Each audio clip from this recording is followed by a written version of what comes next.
I work as a aerospace engineer, and I'm a fighter. Right? Those are probably usually what you do for your job and your main hobby. But my main hobby outside of fighting is I collect vintage fountain pens. So Wow. these are all early American, pre World War II. Probably don't know how well you can see that, but these are all ranging from around 1910 Bring it a to little closer. 1930. Bring it a little Yeah, closer if you can. let's see if you can see Yeah, that. yeah, yeah. So he can like see them individually. That's dope.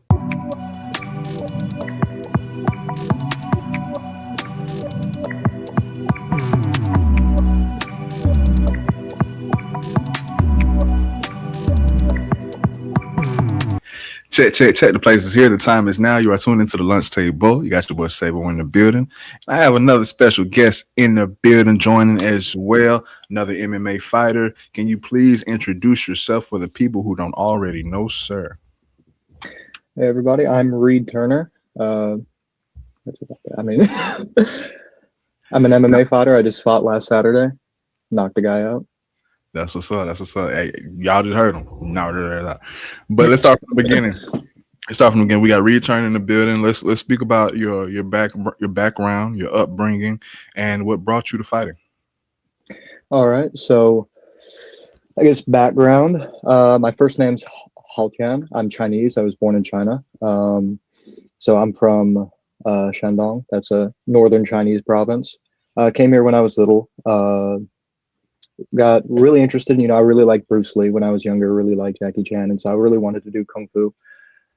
I don't know if you're aware, not a lot of kung fu down in southern Alabama. So just looking around, we ended up finding a karate gym. Started doing that since I was in like first grade, second grade, all the way till just before high school. I got my black belt in that. Then after that, started working out, started doing jujitsu. And then shortly after, I think I was like 15 years old, I started competing in jujitsu. I did some competitions in karate, but competed in jujitsu. I started working at that gym. What's currently Championship MMA. Back then it was Yamani MMA in Daphne. Around halfway through high school, I started boxing with the Spitting Cobras at Pritchard Boxing Academy with Coach Gabe. So had my first amateur boxing fight in Biloxi in 2020. It was before COVID. It was when I was still in high school. Had my first boxing fight. COVID happened a couple months later. Wasn't a lot of boxing going on when COVID happened. And then after that, I started training at another gym and started doing MMA. And so it's been a couple years now. But that's kind of I've always been interested in martial arts, and then kind of just naturally progressed from karate to jiu-jitsu to boxing and now to MMA. That's what's up. That's what's up. And listening correctly, as far as mixed martial arts, you said it started around 2020 ish, correct? Yeah, yeah. Okay. All right. So what made you choose MMA rather than, well, two-part question. One, what made you choose MMA rather than, going further in your initial disciplines? And in mixed martial arts, how would you explain your fighting style today? I guess MMA just seems more attractive to me as a sport because, if you're boxing, and this may be an oversimplification on my part because I don't understand each individual art as well as I'd say I understand grappling or MMA. But it feels like if I'm boxing someone else and we get in the ring and we're boxing and they're just better than me at boxing, I lose. That's about it. I can be tougher. They're better than me. We're just boxing. I lose. And as I say that, there's caveats. Deontay Wilder had like knockout power that if he was perfect for a single second, he won a fight, and I'm sure that's the case. But for me, when it comes to MMA, I can go in there. Someone can be a significantly better boxer than me, but then I can kick them in the legs, take their boxing away from them. Someone can be a significantly better kickboxer than me. Then I can take them down, I can catch a kick, and now I can take it to the ground and they can't hit me no more. Someone can be a way better grappler than me, but I can work on my takedown defense. Now they're not able to engage on the ground in the way that they want to on their terms, and I can box them up. So I feel like it just gives me more options. And yeah, I'd say that's mostly it. I feel like it lets me make use of all of my strengths. I'm I have great kicks, and I'm very strong. I have good wrestling. So it's the only sport that lets me do all of that. And let's see, what was the second part of the question? Oh, no. The second part of the question, of course, it said explaining your fighting style. Yeah, I'd say, and you wouldn't assume this based on Saturday's performance, where almost no grappling was actually done. I'd say I'm predominantly a wrestler. If you're telling me I have to go into a fight and to game plan in a way where 100% of the time I'm giving myself the best shot at victory, not caring about the showmanship, not caring about, what looks better on Instagram after the picture gets posted, I'm going to wrestle 100% of the time. I'm significantly better at wrestling. I think my build and my strengths lean towards being a significantly better wrestler than boxer. And that's really a defensive striker and an offensive grappler is how I describe myself. That's what's up. And definitely I wanted to let you get it all out, but definitely I wanted to ad lib, not even digress on something that you said, rather emphasize it. But in mixed martial arts, like I say, if you're in a boxing match, you know what I'm saying, if someone is a better boxer, they're going to win. If you're and so on and so forth. And that is a huge pro in mixed martial arts. I don't want to get controversial, but anyone that knows me, in my opinion, everyone knows Demetrius Johnson. Everyone knows Mighty Mouse. You know what I'm saying? One of the greatest. Do you recall his fight versus Rodtang? Yeah. When they had to do different rules each round, so when the first round was straight Muay Thai and Rodtang was winning, but the second round when they switched it to MMA, and I just ended immediately, yeah. And he got to choke him out. So it's like, yeah, but that's saying something huge. Yes, and when it comes to mixed martial arts, you can do just that. Like I can just take you to the ground and choke you out. But it's like I always say, if they were fighting straight Muay Thai, Rodtang was going to beat Mighty Mouse. Oh, absolutely. But I think you can even say it's surprising how well Mighty Mouse did. No, for sure. Somebody without that pedigree, without that sport specific feel for a Muay Thai rule set, he still did pretty good. Granted, he probably didn't go out during the Muay Thai round thinking I'm about to win. I'm about to prove a point and win. He probably knew he was going to go to the MMA round and then win there. But either way, I thought he looked good in both rule sets. Yeah, no, he looked decent in the first, but of course he shined in the second. Yeah. As far as the first, Rodtang definitely looked way better in the first, because he's but so far at this point, what's your record? 4-2 now. Okay, so 4-2 with those two. I like to hop into this question because it gives a lot of light and a lot of advice to other people in the same field, or may not be in the same field, but just still being able to resonate. In your opinion, how do you deal with the loss, or what's the best way to deal with the loss? I'm not going to even say I was really terribly upset after they happened. My first loss, so pretty much what happened, I went 3-0 and then lost the next 2 in a row. And so that was my 2 previous fights, the one I just had. And going into that first loss, I had torn the I forget what it's called, the ligament that runs down the side of the ankle. So I wasn't really able to do much training wise or grappling wise at all leading into that fight. But I just thought for some reason that I was good enough and it didn't matter. So when I went in, I'd asked the question of the commission. I was like, can I wear like a soft neoprene sleeve around my ankle? And they said, yeah. So when we get in the back, I have my soft neoprene sleeve and I try to fit it on and my ankle's still so swollen up. I was having to put all my weight on the handrail walking up the stairs at home. My ankle was toast, but I thought, the adrenaline and everything going on with the sleeve on, I'd be fine in the cage. But I walked out without it on because with 3 of my coaches, we just couldn't slide it over. My ankle was just too swollen. So going into there, first thing I did, I was like, I don't think I'm going to feel it. I kicked him in the leg and I felt it immediately. I tried to keep my best poker face, but I put my leg back down and I was like, oh, that hurt so bad. And then immediately my brain goes to wrestling. I'm like, okay, well, I'm obviously not going to stand here and strike with him. I can barely move right now. My leg hurts so bad. And that was just the first 10 seconds. So I shoot a takedown and I get him. And this just tells you how gone I was mentally at that point. I had picked him up off the ground. There's a picture of it. I was holding him in the air. And all I remember thinking in my head was, wow, this guy's heavy. He must have sprawled on me really good. So I set him back down and I tried running him to the cage. And, you know, going back and watching that video versus what the reality I'd experienced in my head, it was just such a stark contrast. So after I lost that decision, I think I rallied back in the third round. I was able to center myself a little better. I wasn't really feeling my foot at all in the third round. I kicked him in the head a little bit. And I'd known I lost at the end of that fight. And kind of just went in the back, and I just accepted. I was like, you know what? It is what it is. But I kind of even had the mental crutch there where I was like, well, I was injured going in. I couldn't prepare as well as I would have wanted to. But it shouldn't be that bad. So then leading into the very next fight, I take another one immediately, I think a month or two later. And I'm trying to train through it, but still, man, I can't wrestle at all. I can't grapple at all.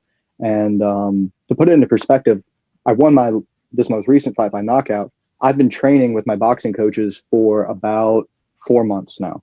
So before that, I never had like a specific boxing coach, you know, outside of high school, but, you know, from that time to now. And pretty much all of my boxing, I'd credit to my current coaches at AMP, Billy Ray and Robert. Just both of them incredibly accomplished professional boxers, and pretty much, you know, shaped my striking to what it is now entirely. I'll give them all the credit for that. But then going into this next fight, can't grapple. And honestly, I'll look back and describe myself as a fighter back then. Couldn't strike either. So I go in there, and same thing. He just takes me down. I break his nose. I bloody him up. I remember going into the third or second round. I sit down on the stool, and I'm just covered in blood. And I'm so worried. And I'm asking the cut man, I'm like, did he split me open? And he's like, no, dude, don't worry. It's not your blood. You're fine. I was like, okay. But at the end of that fight, he just got the decision because he took me down and held me there. And that one stung a little bit more, you know. I wasn't 100% healed. I didn't have the perfect camp, but a lot of fighters don't. And a lot of fighters go into fights not optimally healthy. And so that one stung a little bit. And I really thought after that, I was like, I'm going to need to take some time away, recenter myself, and just take the lessons there. I kind of understood there. I was like mentally going into the fight.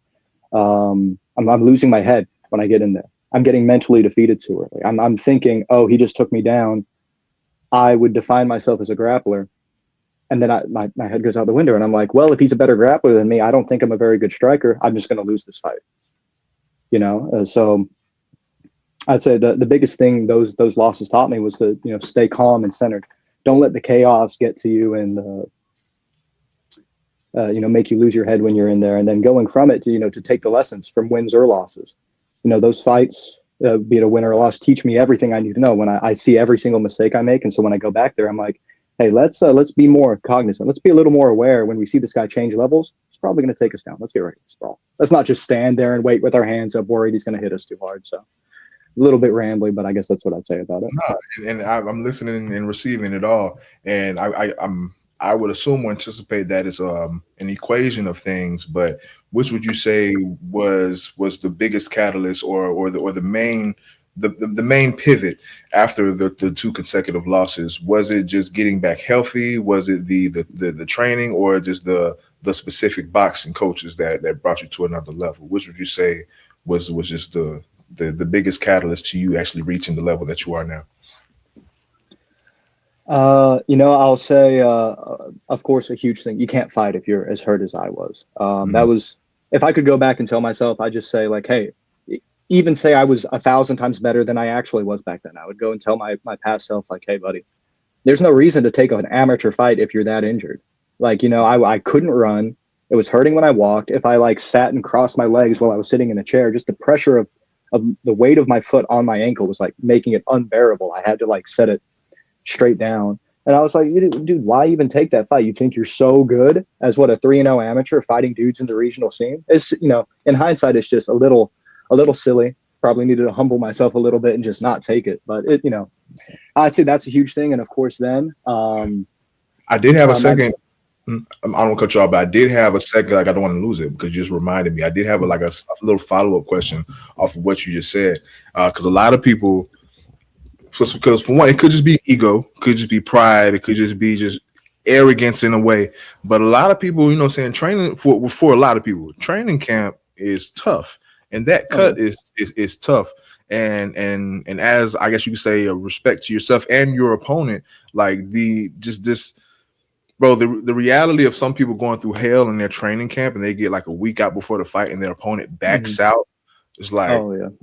you know what I'm saying? So what I wanted to ask was, was it something like that you wanted to show that respect to your opponent, given that they went through their training and the cut as well as yourself, or was it just ego? But listening to you, I think we know where we can.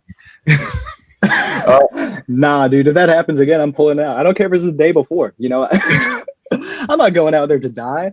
And with the commission and all, if I'm legitimately injured, it's fine. You know, they allow us to do that. If you pull out just because you're scared and you know, last minute you're thinking, you know, man, I got all the pictures, I got the poster, everybody thinks I'm a fighter, now I can pull out. You know, that you'll get a fine and you'll be banned. But if you're like legitimately injured, and I was, you know, as I have some old pictures, my foot was a balloon for like just days and days and days. It wasn't even acute inflammation. It was just long term, and that sucked. But yeah, pretty much all ego. Because I said if I could go back, I wouldn't have done it. You know, there's no pride in going in there a cripple and losing. You know, losing, my hand's not raised anyway, and I'm still a cripple. If anything, I made it a little bit worse. So, but you know, it took like 7 months to heal all the way after that because I kept making it worse. Shit. How many fights do you have under Island Fight Promotions? This is my first one. I think like 2-3 years ago, I was supposed to fight a guy, but last minute. Like I'm talking week of, we found out, I guess he just didn't tell the Island Fights people, but he was banned from fighting in Mississippi. He had like done a boxing match and got angry in the middle of it and like just picked the dude up and jumped on top of him in a boxing match. And so he wasn't allowed to fight. And I didn't know. I guess the Island Fights guys didn't know either. And they just found out last minute, like, hey, that sucks. And, you know, they apologized to me. It is what it is. So, yeah. But overall, what's it like fighting under that promotion? It's fantastic. I'll say everybody that I worked with that's involved in setting up everything going on at Island Fights was incredibly professional, very easy to work with, very easy to communicate with. So, you know, great. Definitely going to fight with them again. I love the production. You know, it's not a cage, but I don't think that matters that much. I like the ring. It's really easy for, you know, my friends to go there. They take really nice videos there, and it's really easy for the spectators to see. Venues are always much nicer. You know, some of these other smaller regional promotions, the kind of doing it in a dive bar or something. I mean, like I really like it. Island Fights, you know, this was a fantastic thing to be a part of. I feel that, man. What's your training like? Well, how often do you train, and what's your diet like? So pretty much I get off work at 4:30. From there I head straight to the gym. It's about 20 minutes away. So I'm there, say 4:40 till maybe 9. Say Monday, Wednesday, Friday, I'm there from like 4:40 till 9. And then Tuesday, Thursday, I'm there from like 4:40 till maybe, 9, 10. Basically till like, you know, some days I've been there till 11, you know, just sitting down, talking through sequences, talking through systems. You know, it's not always just 5 hours straight of just brutal work and cardio the whole time. You know, we usually lead off with boxing at the start of the sessions. From there, you know, maybe we'll do some pad work, some cardio, maybe 9, 10 bag rounds, some rounds on the speed bag. After that, we'll go straight into grappling, no-gi grappling. From there, you know, we'll work technique. We'll do live positionals. After that, it's kind of an open mat situation. I'll talk with my coach. We'll work in some wall wrestling stuff, some other systems, you know, just kind of generally free balling what we want to work in the different systems that we're thinking about developing in between fights. And then in camp, it's a little more specific, you know, doing a lot of live situationals. That makes up the bulk of my training, live situationals, and that work with my coaches. But I'll say like 3 to 5 hours every single day, Monday through Friday. Saturday, say from 11 to like 2, that's when I'll train. And then Sunday, I'll usually take a day off of actual MMA training, and then I'll weightlift Tuesdays, Thursdays, and sometimes Sundays if I'm feeling good. And my coach, I didn't run this last camp. I'm lazy. Didn't run at all. I ran, I think for the past 4 months, I've ran 2 miles in one session. How do you prefer getting your cardio in? I prefer not having to do it. I hate it. I hate doing it, but you know, Amen. Amen. absolutely, dude, the worst. But a lot of mitt work. So we'll do 3 to 5 rounds on the mitts with my coaches. These are boxing rounds, so throwing 100% power, 100% speed, defense being pushed the whole time. So these are absolutely exhausting. Trying to get the heart rate up as high as possible. But now my coaches have prescribed 3 miles every other day at least. So that's what I'll be doing. This is the week after the fight. I'm being lazy. I haven't run yet, but starting next week, 3 miles every other day. What about your diet? My diet, I don't track anything too hard. I've been doing this for so long. I kind of I ballpark 180 grams of protein a day. The research shows, for the average person who lives a general lifestyle, it's like 1 gram per kilogram of body weight. So that's like half a gram of protein per pound of lean mass or something like that. So around that 180 mark is kind of what I'll try to hit. I don't try to go way too above that. I try to, at minimum, stick at 150, but it fluctuates every now and then. I eat fairly high carbs, just to fuel my training sessions. 400 milligrams of caffeine every single day. That's a thermos filled with coffee in the mornings at work, and then an energy drink after lunch, just to keep myself awake. And a multivitamin at the end of the day. So I don't, if I don't eat my vegetables, I'm still not going to get scurvy or something. Nothing wrong with that. Nothing wrong with that. Shout out your team, bro. Who are you training under at the moment? Shout out AMP MMA and AMP Performance. These are the guys I train with. Blake Jordan's my head grappling coach, my wrestling and jiu-jitsu coach. Phenomenal guy to work with. Then Billy Ray and Robert Kuhn. These two are my boxing coaches. Both of them, incredibly accomplished professional boxers, and that's pretty much where all my striking is coming from nowadays. Spend a lot of time with both of them. And AMP Performance is the performance gym I train out of. Jake Johnson's my programmer. He gets me, staying strong, staying fit, staying durable, and helps with my recovery. So, yes, sir. Name me your top 5 fighters of all time. Man, top 5. I think GSP's got to be up there, of course. I think his resume's aged pretty well. Volkanovski has to be up there too. I think the greatest featherweight of all time. Just unbelievable record. Who's he lost to? He lost to Islam, a weight class up, to a razor close decision. We don't even have to talk about the late notice fight. He's a 145er the week of going to fight at 155. Come on, we don't got to talk about that. And then Ilia Topuria, but not saying he's on my list. I'm saying, that's the only other guy to beat him. Let's see. So definitely those two. This is a little bit of bias. I'll be honest, if I'm thinking most rationally, may not make my list, but DC. I'm a huge DC fan. Oh yeah. So absolutely. Shout out DC. I think there's just something. There's almost a spectacle and a freak show to it when you see a 5'9". I know it says 5'11", but he's 5'9". A 5'9" dude weighing 240, little fat guy, going and knocking out 6'4", 6'5". Dudes. I think that's crazy. Yeah, literally would and can demolish everyone but John Jones. Yeah, even then, we talk about the John Jones fight. DC was an old man with back problems who had just started training MMA, who was just a pure wrestler. He goes in. He looked great. He looked fantastic. Well, see, this is leading up to how I'm going to talk bad about John Jones. Go ahead. So he does that, and then John Jones in his prime, who's on steroids.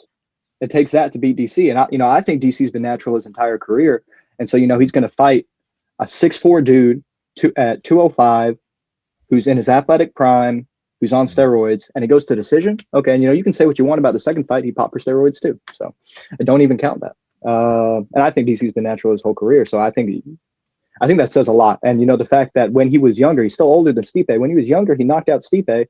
Then, they play this weird game where they go back and forth and each try to be the skinniest heavyweight possible, which was, silly. They're both like 230 going into their second and third fight. But, yeah, DC's definitely on that list. Oh, man.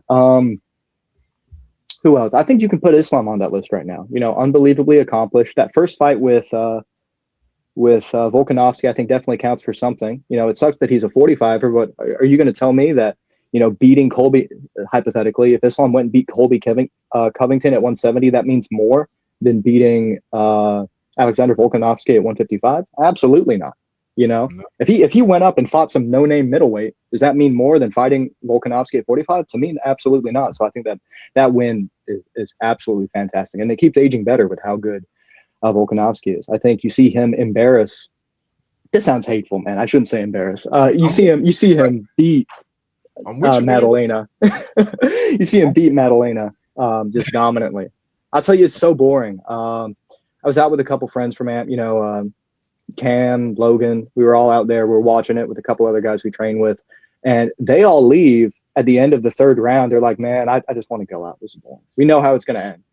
And I'm like, "All right, well, I'm going to stay. I'm going to watch the whole fight." As soon as they leave, I message all of them, and I'm like, Madalena got up and knocked him out. You know, but I think Islam's got to be. He'll be up there. You know, in no particular order, he'll be up there. And for a fifth spot, man, that's hard. How about a fifth spot and an honorable mention? Would that make it easier? Yeah. I mean, you can say John Jones. I think I really struggle to put anyone that's cheated in the top 5, or you know, to rank them at all, because in any other sport, unless they're, you know, say Olympic weightlifting, everyone does steroids in Olympic weightlifting. So when we're ranking the top 5, we're just like, well, literally everyone does it. There's not a single person you can even think of. But in MMA, I just listed a bunch of guys that have never fought for steroids. So I mean, it almost doesn't even seem fair to put them in conversation. But I feel that. You're saying like top 5 skill set of all time, not based on resume. I think you have to put Ilia Topuria up there. You know, just unbelievably skilled fighter. I hate him. I hate that he keeps beating fighters that I love. But I think you got to put him up there. Same page, bro. Because okay, just this week alone, I've interviewed hella fighters, but just this week alone, you're like my 3rd or 4th fight interview, bro. And we have the same questions, and everyone else has Ilia number 1. Of active fighters till today, I have Islam number 1, and I proposed the question to everybody: Islam or Ilia? Who you got? Yeah.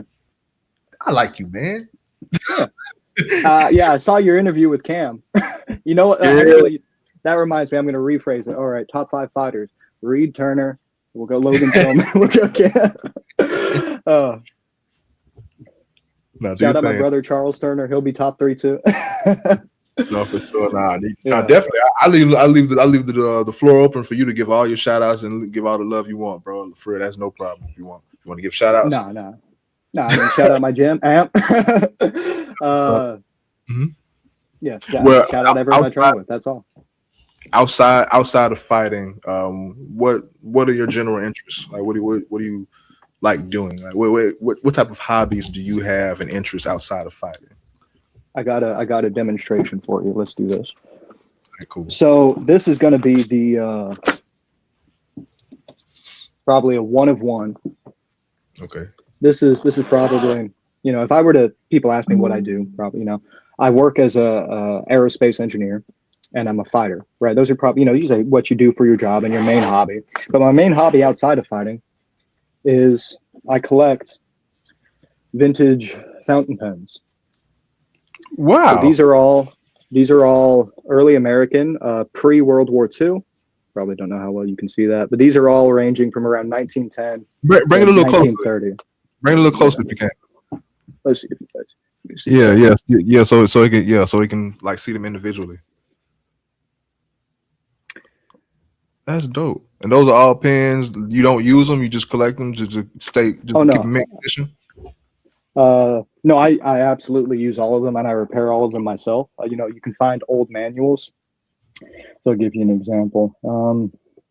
That's actually dope, bro. This right here, this came from around just before the Great Depression happened. It's a Waterman Patrician. It is made of an early plastic called celluloid, which is incredibly toxic to the environment and incredibly flammable. It has a massive, this is 14 karat gold nib, about the size of my thumb. And this was in the onyx colorway. You see it's missing some parts. It's missing the clip on here, and it's missing a gold medallion on the bottom, but I got a good deal on this one. So this is one of my absolute favorite pens. I'll show one more before I put this away. Question. Yeah.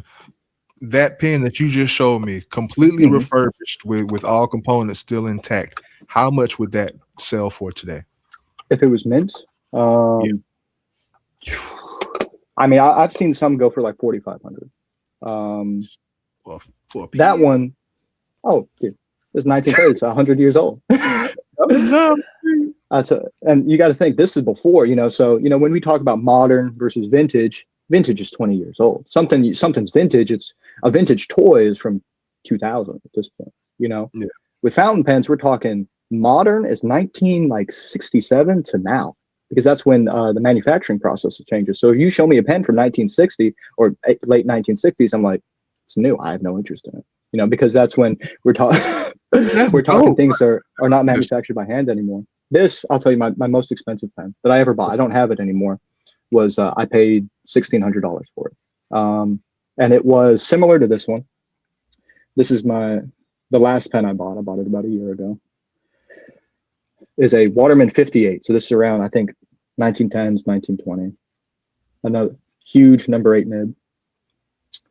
And you just see the size of this. This was like a showpiece. If someone wanted, a big pen, because everyone had to write with a fountain pen back in the day. They wanted something to show that they had money or they had status or whatever. They would just wanted something comically large. They'd get something like this. This would be the same thing to walk around with a Rolex now. If you had something expensive back then, it'd be something more similar to this. But, so with something like that, does that like come with like an ink cartridge in it, or is that the one you dip?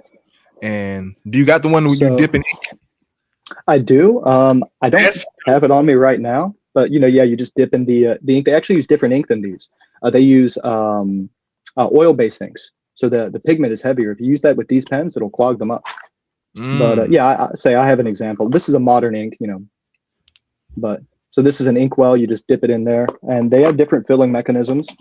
So this one, I think it's empty. So if I squirt ink all over my work computer, that's going to suck. But it has a pressure bar here, and there's a latex bladder on the inside that I've replaced. You flip this up, it makes a vacuum, it pulls ink in, and then you flip back down, and it fills up. So you just stick that in there. Now there are different filling mechanisms. Some of them.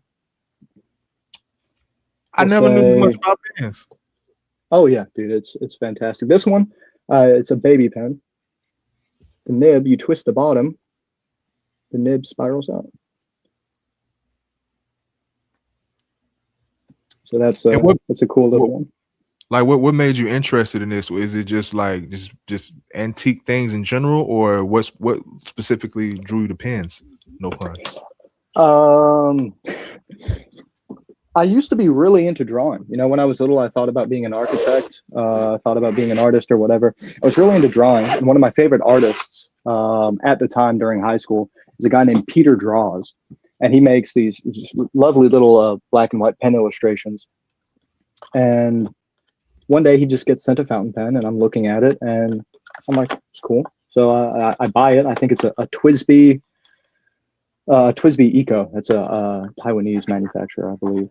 It's a modern pen, and I get it, and I'm like, oh, this is really nice. This is really cool. Something about the tactical feel. A ballpoint pen uses oil-based ink, so it's like thick, and it's like you got to push a little harder. With these, the liquid-based ink, a water-based ink, it just glides across the paper. So there's a feel to it that it feels more pleasant to use. And eventually, I stopped liking drawing as much as I like getting the pens. And so I started collecting the pens, and it was just modern. And then a little bit after COVID happened, I found some old manuals for calligraphy online. And I started doing calligraphy because I had all these expensive pens and I had nothing to do with them. And so I teach myself that. And then that leads into an interest in vintage fountain pens. After I had a Mont Blanc 149. It's a statement pen. It's like this, kind of like a Rolex. If you get someone a Rolex at a wedding, you get someone a Mont Blanc 149 at a wedding, that kind of thing. So I get one of those and I trade it for a vintage pen, a Danish one. I had it in there. It's a 1 of 1 as far as I'm aware, and it starts the love for it. So I get into the whole vintage thing, and now I shake my head at anything modern.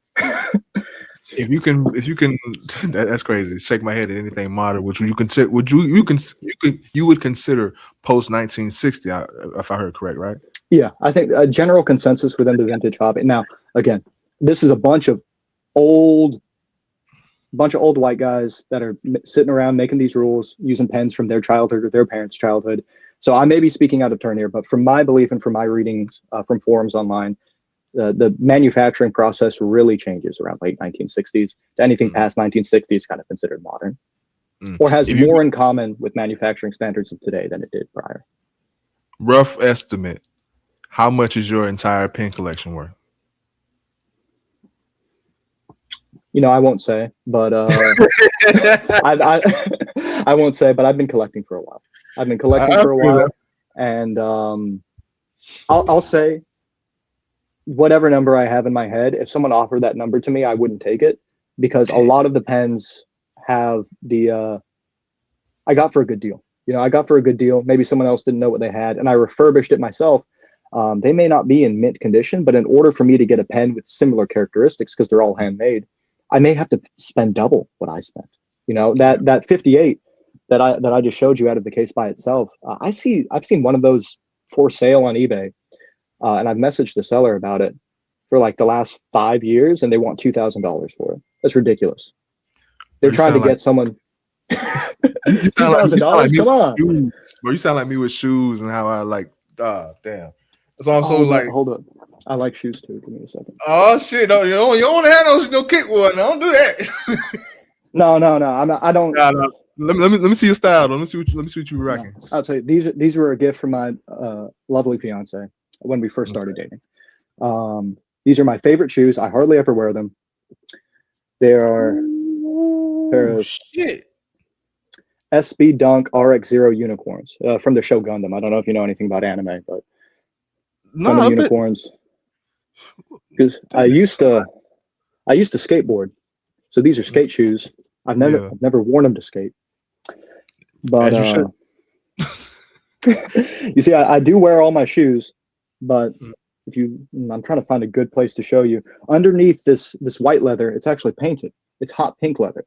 So as you scrape it, or as you skate it, and you know the grip tape comes away at it, it changes the look of the shoe. I prefer it white, so these will never get scaped. But you can see kind of it's cracking. I've had these for about 4 years now, so some of the paint is cracking on it. But I absolutely love these. These are my favorite shoes. I've got a couple ones. I've got the cool gray 3s, a couple Dunks, some Yeezys. But I'm not as into shoes as you probably are. But you just mentioned it, so I had to say. You good? No, you good. Yeah, let's just say I have a room that's flooded. Nice. What's your favorite? What's your favorite shoe? My favorite shoe, like that I own. Yeah, you'd say your favorite thing in your collection, and then like maybe a grail that you've got. You want me to say it or show it? Both. Yeah, go grab it if you got it. Let's see. Oh, damn, that's a lot, man. 80 different shoes. I have so many shoes back there. I literally just grabbed like 4. Okay. All right. So these these are probably the ones I paid the most for. Just, right. Gold foam ones. Yeah. How much you pay for those? The gold, $350. $350. It's a lot for some people, but it's not that crazy for a lot of people. I'm not spending that much on shoes again. I've spent $300 on shoes, but $350 is the max. Everyone has a cap. Yeah. Yeah. Where you start feeling uneasy about it, you're like, man, you want these, the pine greens. I wanted these and the electric blues for like around the same time that I got the golds, but I passed up on them. But I had got these last year. As far as like these, it's light work, but it's almost like if you're a sneakerhead, these are old as fuck, but all sneakerheads need, so you gotta have the. You know what's crazy?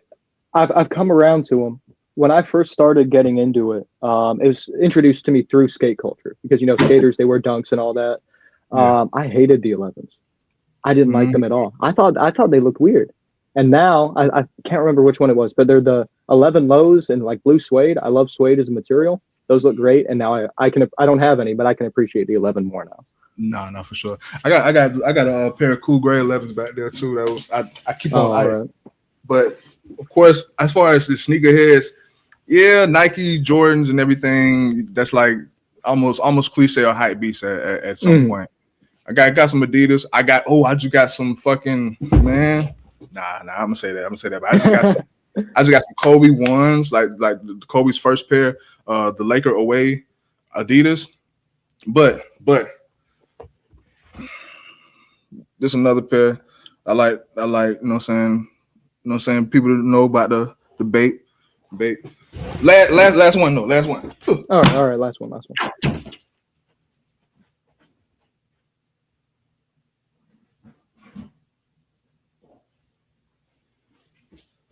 So these aren't much on the eyes. But I am planning on getting a Kobe home jersey. So these are the Adidas, the ones with the purple and gold colorway. I like those. They look kind of futuristic, like a little. I like the silhouette there. I did grab one more pair to show you. You've probably never seen these. These are Anta. It's a Chinese brand. Mm-hmm. When I was in China a couple months ago to propose to my fiance, just visiting some family, and walked into an Anta shoe store. So I guess Anta is like it's like Nike there. Yeah. You know, it's like their biggest sportswear brand. Like Zheng Mingyang, he's a UFC fighter, but he's from China. He's called the Mountain Tiger. He's sponsored by Anta. And like the Olympics, all of the Chinese Olympics, and then like a lot of Europeans and even some Americans wear like Anta sportswear gear. Kyrie Irving. Oh yeah. I think some basketball players are. I don't follow basketball at all, but you mentioned that, and I was like, yeah, there are a good number of American athletes sponsored by a Chinese brand, but that's what these are. I can't find them anywhere online. I want another pair. I brought my brother didn't come with me, but I bought him a black pair because they didn't have the black pair in my size. But I want another one. I love the silhouette so much. It's big and chunky. It's very comfortable. But I just can't find the model anywhere online, and anywhere on Chinese websites anywhere. But it's one of my favorite silhouettes. You gotta be talking about shoes, man. A couple more questions, bro. I don't want to keep you all day, bro. But talk about sit down, man. We can get here all day. What type of music do you like to listen to in training camp or even before a fight? I guess I listen to. I'll give you the caveat that everyone gives. You know, I listen to everything except country. But really big. You know, I walked out to a cover of "Doomed" by Bring Me the Horizon. The cover artist was Mafra. She just did a cover of that song, and it blew up all over. I guess the metal scene online. I'm really big into metal. You know, black metal, death metal. Huge metalhead. A lot of new metal in Prague. That's progressive metal, like Opeth, Nabla Viscaris. Anil Nathrak is a British black metal band. I love them. Huge fan of all those guys. I like a lot of synth stuff. A lot of say synth pop, electronic music like Broken Bells. Let's see, Broken Bells. Oh man, I'm put on the spot. I can't think of anyone else. But so orchestral rock like Less Friction. They're or one of the first bands I ever started listening to. Some folk stuff. I listen to a lot of folk and Americana, like Mountjoy's up there. Sammy Ray and the Friends. I guess they're kind of like a pop jazz group. I really like them. You know, a lot of alt rock. Fall Out Boy. Grew up listening to Fall Out Boy. Paramore. Some old Panic at the Disco. Listen to a lot of that. Let's go. Yeah. Dude, I've been. Fall Out Boy has been my most listened to artist. It's just something I can throw on and always listen to for like the last couple of years. It's super easy to listen to. I'm a poser. I just know Sugar. We're going down. We're going down. It's a good song, dude. It's a classic for a reason. Let's see. I listen to some hip hop. Pastor Troy. I really like some of his tracks. Some Kanye, a little bit of Wayne. can't. I used to listen to a little bit of Suicide Boys, but not much anymore. That was kind of back in high school. Vice versa. Yeah. All right. Yeah.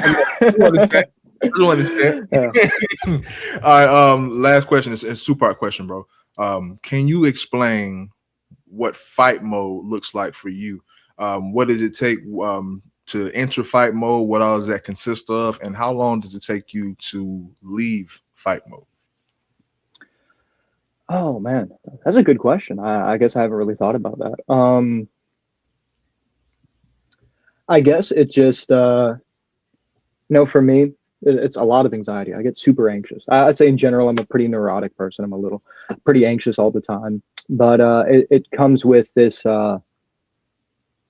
as a baseline for activity, it comes with just consistent discipline. I almost as insurance to myself. I don't allow myself to now have any excuses for why I lost. I make sure my diet's good. I make sure, I'm not ingesting anything that's going to hurt my performance. I make sure that I was about to lie and say I make sure I get more than like 4 or 5 hours of sleep a night. That's not true. I make sure my diet's on track. I make sure I'm in the gym, 3 to 5 hours every single day. I make sure I'm not missing any training sessions. I make sure I'm taking recovery reasonably, being reasonably responsible about my recovery, so that I can never have those moments of doubt meet me when the time counts and say like, oh, you didn't work hard enough, and now because of that, you're not going to be able to succeed. So I try to eliminate that. So even when the anxiety comes, when the self-doubt comes, I can't think back and think of all the times that I was, not doing the right thing. So that's part of it. That's probably the main shift for me. I try to take away every single possible excuse. So when the self-doubt comes, I'm absolutely certain that I've done what I can. Maybe I wasn't perfect, but I was at least good enough, in efforts and preparation. And then I'll say, honestly, it's after the fight when that overwhelming confidence comes. Because now I've seen the fruits of the labor. I've seen the success that came from the effort. And now when I'm in the gym, I feel like this week, I felt Monday, I was immediately back in the gym, working out for a couple hours. And I just feel supremely confident. I feel incredibly creative because now I've almost given myself the trust after seeing success in the ring. I've given myself the ability to trust my creativity when I'm in there. So I'm mixing it up.